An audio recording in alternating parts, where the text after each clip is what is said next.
But Governor DeSantis, once 9/11 hit, that's when he decided he needed to serve his country. And so here he could have gone and cashed in like a lot of his classmates, but he swore into the U.S. Navy. It's actually where he and I met. We were roommates in naval officer training, if you can believe it. A couple decades later, though, he would go on to become the most consequential governor in all of our lifetimes.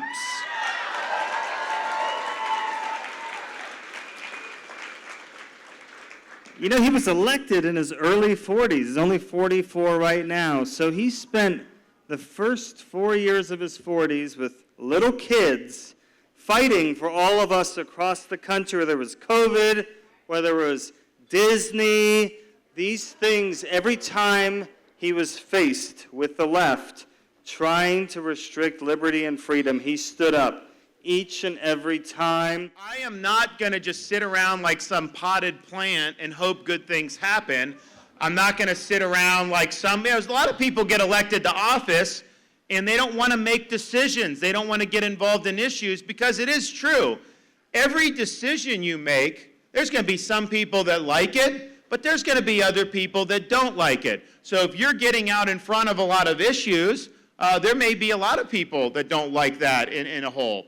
But I said you got to go on offense. You can't just sit back and play defense. You can't let the media determine the narrative. You can't let the left determine the narrative. The left wants to impose open borders on our country, but they don't want to have to face any of the consequences of open borders themselves. You know how I know this?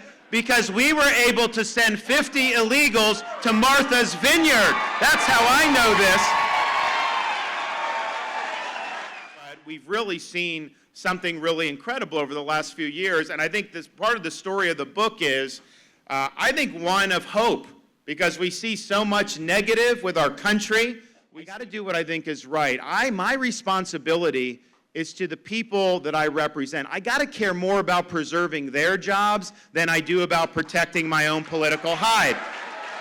On camera at one point that they wanted to inject sexuality in the children's programming. Look, I look through these things, these issues, not just as a governor, but also through the eyes of a dad. I have a 6, a 4, and a 2-year-old at home that my wife and I are raising, and I just believe parents should be able to send their kids to school, let them watch cartoons, just let them be kids without somebody putting an agenda down their throat.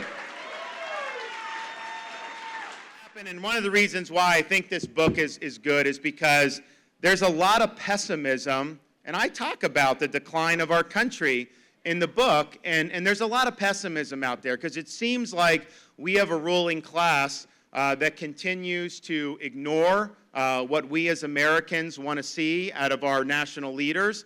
They indulge in a lot of failed enterprises and failed policies, and people look and wonder whether America's best days are behind us or whether they're ahead of us.